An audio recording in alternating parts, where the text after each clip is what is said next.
Halo, bertemu lagi dengan Ibu Lea. Kali ini kita akan membahas mengenai prosedur penyusunan laporan keuangan.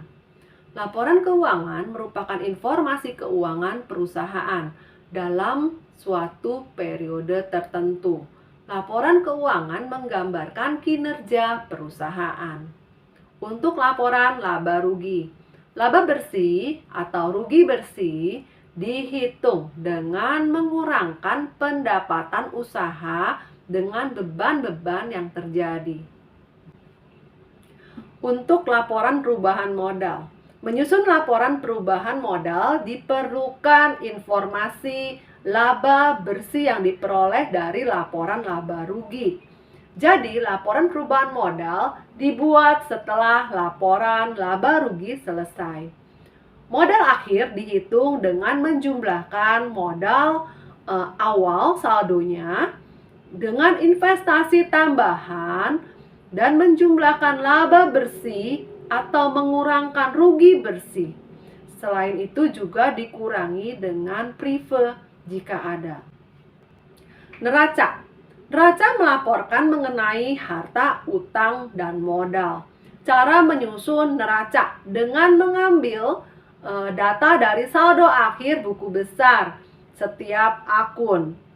Akun-akun yang dipakai ya tentunya akun harta, utang, dan modal. Untuk laporan arus kas. Laporan arus kas melaporkan penerimaan kas dan pengeluaran kas pada periode tertentu.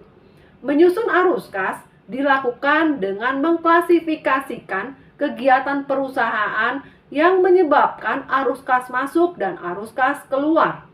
Aktivitas operasional melaporkan arus kas dari penerimaan pendapatan usaha dan pembayaran beban-beban.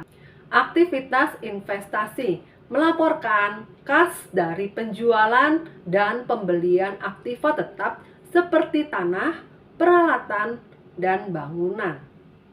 Kemudian aktivitas pembiayaan melaporkan arus kas masuk dari kreditur dan pemegang saham, serta arus kas keluar untuk pembayaran pokok pinjaman dan juga pembayaran dividen.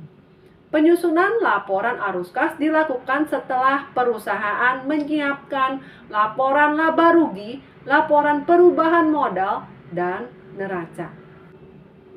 Langkah-langkah penyusunan laporan keuangan yang memiliki neraca lajur. Pertama, mengumpulkan dan mencatat semua transaksi ke dalam jurnal. Kemudian, mencatat jurnal ke buku besar. Kemudian, menyusun neraca saldo. Kemudian, mengumpulkan data yang diperlukan dan membuat jurnal penyesuaian. Kemudian menyusun neraca lajur. Kemudian kita siap menyusun laporan keuangan. Laporan keuangan terdiri dari laporan laba rugi, laporan perubahan modal, neraca, dan laporan arus kas. Untuk laporan laba rugi dan neraca yang disusun langsung pada neraca lajur, ini bisa dilakukan karena pada neraca lajur itu sudah terdapat kolom khusus untuk akun-akun laba rugi dan kolom-kolom khusus untuk akun neraca. Demikianlah pembahasan kita mengenai prosedur penyusunan laporan keuangan. Sampai jumpa.